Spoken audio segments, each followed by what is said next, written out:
Hello students, welcome to के N tuition classes. पिछले lecture में हम लोगों ने डेप्रीसिएशन तक का हमने बेसिक टर्म्स देखा था। अब आगे हम आज डेप्रीसिएशन ले लेंगे, उसके बाद के हम जितने भी टर्म्स हैं वो देखते हैं। ओके, तो स्टूडेंट्स चलिए देखते हैं। 19 नंबर है डेप्रीसिएशन।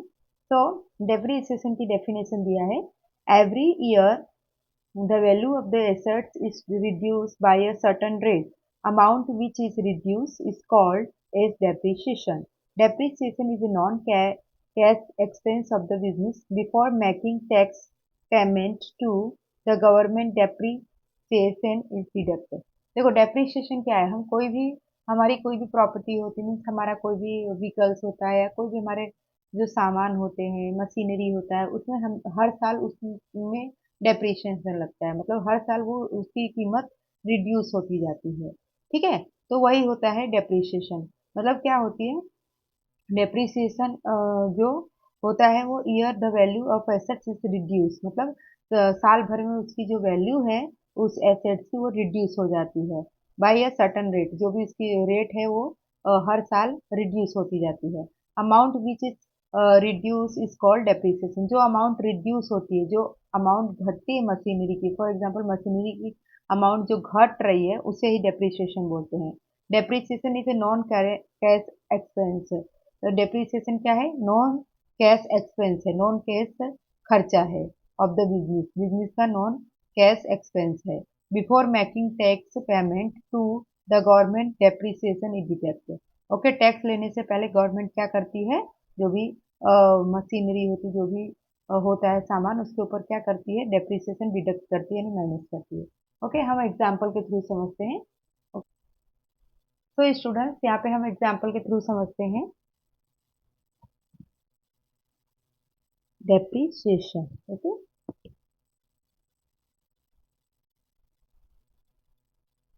ओके, डेप्रिसिएशन जैसे कि मशीन की कॉस्ट है 1 लाख रुपए। जैसे मान लो कोई मशीन है। Okay, machine cost 8 rupees, for example 1 lakh. Okay, 1 lakh की मशीन है और डेप्रिसिएशन उस पे लगा है। ओके, डेप्रिसिएशन फॉर एग्जाम्पल उसमें लगा है 10% लगा है। Okay, per year. Okay, per year. So उसकी वैल्यू कितनी हो गई? 10,000। अरे 1,000, सॉरी, 1,000 हो गई। ओके, 10% हम जब करेंगे तो उसकी वैल्यू हो जाएगी 10,000। 1,000 नहीं होगी। 1 लाख का अगर हम 10% करेंगे तो 10,000 होगी। मतलब हर साल उसके ऊपर 10,000 जितनी डेप्रिसिएशन हो रही है। Value after 1 year.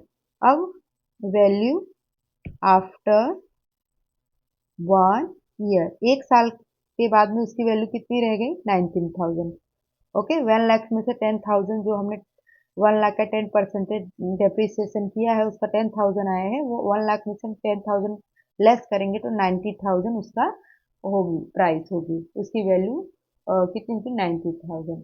सो इसे क्या बोलते हैं? इसे बोलते हैं this 10,000 reduction is called depreciation. ये जो हमने 10,000 रिडक्शन किया है वो उसकी डेप्रिसिएशन कहलाएगी।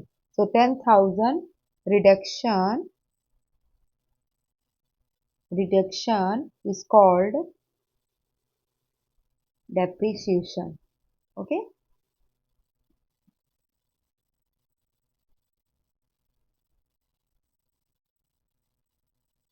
ओके स्टूडेंट, चलिए नेक्स्ट देखते हैं 20 नंबर।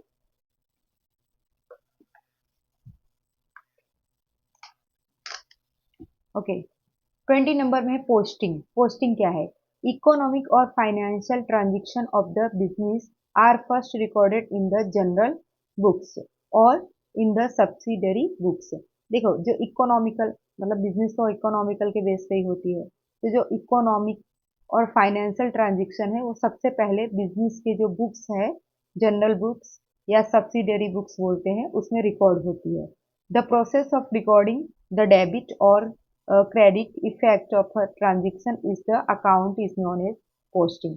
अब जो भी हमारी जो बुक है, अकाउंट की जो जनरल बुक्स है या सब्सिडरी बुक्स है, उसमें डेबिट और क्रेडिट साइड बना रहता है। ठीक है, डेबिट और क्रेडिट के हिसाब से ट्रांजेक्शन जो भी होता है उस वो ट्रांजेक्शन डेबिट में रिकॉर्ड होता है, क्रेडिट होता है, तो क्रेडिट में रिकॉर्ड होता है। तो ये जो प्रोसेस है, ठीक है, पोस्टिंग करने का, पोस्टिंग मतलब जो भी ट्रांजेक्शन हुआ है वो उसमें जो भी डेबिट साइड है वो डेबिट साइड में एंट्री होगा, जो क्रेडिट साइड ट्रांजेक्शन हुआ है वो क्रेडिट साइड में इफेक्ट हो, मतलब ट्रांजेक्शन का वो होगा, रिकॉर्ड होगा। तो इसको क्या बोलते हैं, account is known as posting. तो ये जो होता है डेबिट साइड में एंट्री और क्रेडिट साइड में एंट्री जो भी होता है उसको बोलते हैं पोस्टिंग। एग्जाम्पल के थ्रू समझते हैं।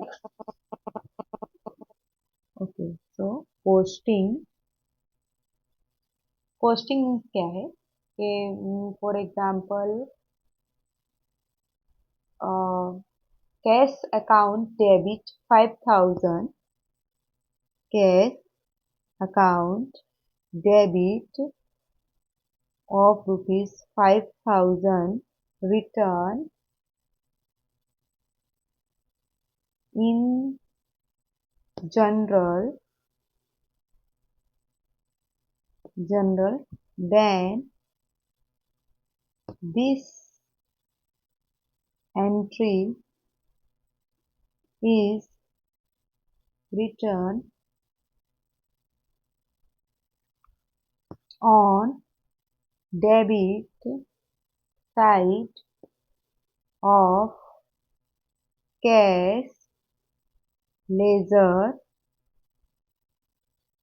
This process is called posting. Okay, तो यहाँ पे क्या है बच्चों कि ये जो पोस्टिंग है, जो जैसे कि जनरल में जो हम जनरल बनाते, जैसे मैंने बताया पोस्टिंग में आपको क्या बनाना पड़ता है, तो जैसे कि आपको पोस्टिंग का मतलब क्या होता है, आपने जो भी ट्रांजेक्शन किया है उसको आपको जनरल की बुक्स में या सब्सिडरी बुक्स में आपको उसको एंट्री करना पड़ता है।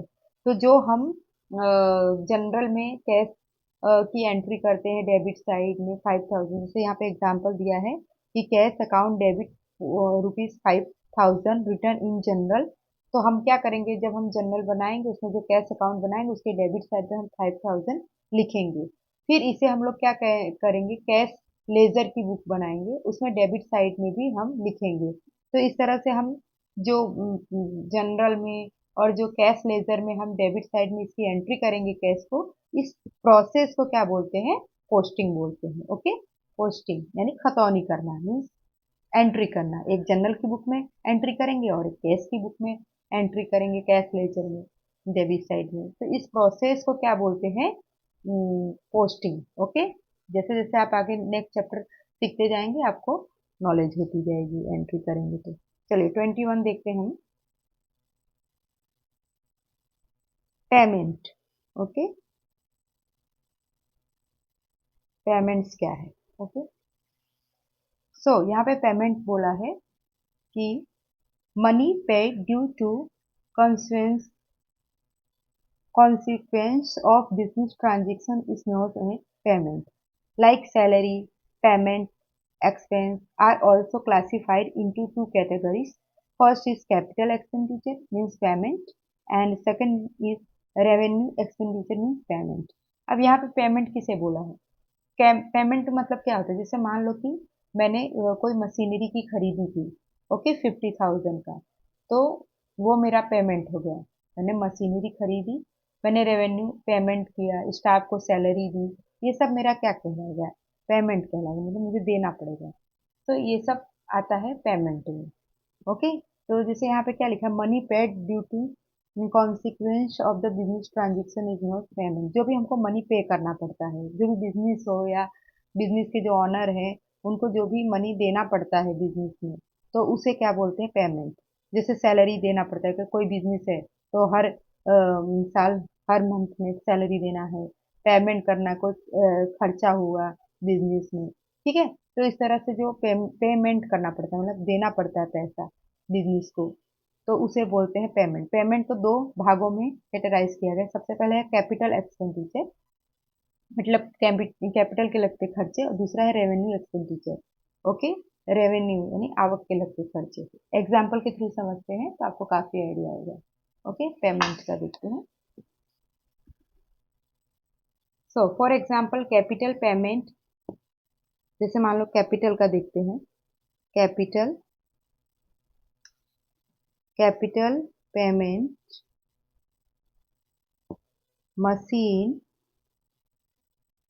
Purchase rupees 50,000। Okay, for example capital payment में क्या आएगा, जैसे मशीनरी हमने खरीदी 50,000 का। ओके, एंड सेकंड देखते हैं रेवेन्यू एक्सपेंडिचर क्या है। रेवेन्यू रेवेन्यू पेमेंट देखते हैं। ठीक है, रेवेन्यू पेमेंट एक्सपेंडिचर यानी खर्चा होता है, payment. Okay, salary paid to staff, हमने सैलरी स्टाफ को दिया। ठीक है, तो हमारा क्या हो गया, रेवेन्यू एक्सपेंस हो गया। फॉर एग्जाम्पल हमने कितना दिया, 15,000 दिया सैलरी एक एक स्टाफ को। ठीक है, तो इस तरह से हमने कैपिटल पेमेंट मतलब हमने मशीनरी खरीदी 50,000 का, तो उसे बोलते कैपिटल पेमेंट, क्योंकि हमें मशीन खरीदा है तो हमको पेमेंट करना पड़ेगा सामने वाले को। इसी तरह से अगर हम अपने बिजनेस में एम्प्लॉयज को रखते हैं, ठीक है, तो उनको भी सैलरी देना पड़ेगा, तो वो होगा revenue expense. Okay, revenue payment या रेवेन्यू एक्सपेंस। ओके, नेक्स्ट देखते हैं capital expenditure.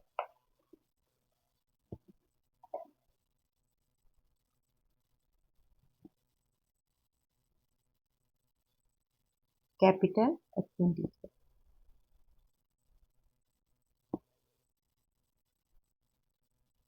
Okay,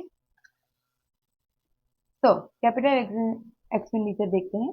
the expenditure usually of huge amount spent by a business of on the purchase of the fixed assets is called capital expenditure. जैसे मान लो कि business जो है उसने बहुत बड़े अमाउंट में, बराबर बहुत बड़े अमाउंट में उसने क्या किया, खर्चा किया। किस चीज के लिए, उसने फिक्स एसेट्स खरीदी। ठीक है, तो बिजनेस के लिए क्या कहलाएगा, capital expenditure.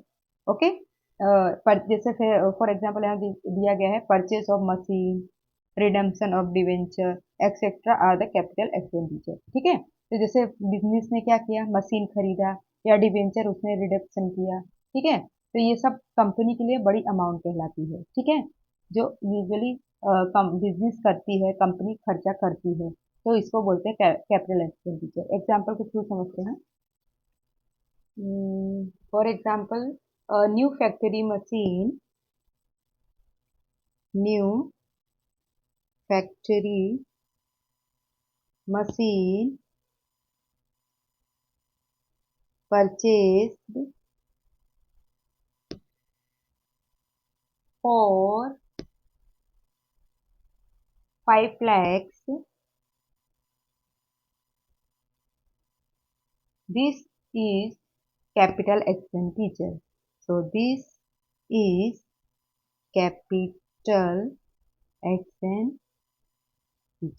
Okay, capital expenditure है। As its benefits, as its benefit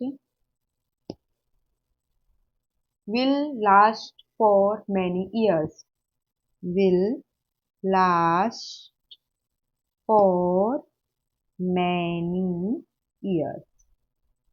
okay, अब यहाँ पे क्या बोला है कि मतलब यही है, अगर मान लो जैसे कि यहाँ पे एग्जांपल में ये बोला है कि एक फैक्ट्री मशीन मतलब बिजनेस में या फिर अ, हमारा कंपनी में जो भी है उसने नई फैक्ट्री के लिए मशीन खरीदी 5 लाख का। ठीक है, 5 लाख मशीन खरीदी, ये कैपिटल एक्सपेंडिचर कहलाएगा। और इसका बेनिफिट, मशीन जो हमने एक बार खरीदी है, उस मशीन का हम यूज करेंगे, प्रोडक्ट बनाएंगे, तो उस मशीन का जो बेनिफिट्स है, लाभ है, वो हमको बहुत सालों तक मिलता रहेगा। तो इसे बोलते हैं कैपिटल एक्सपेंडिचर। ओके, नेक्स्ट देखते हैं।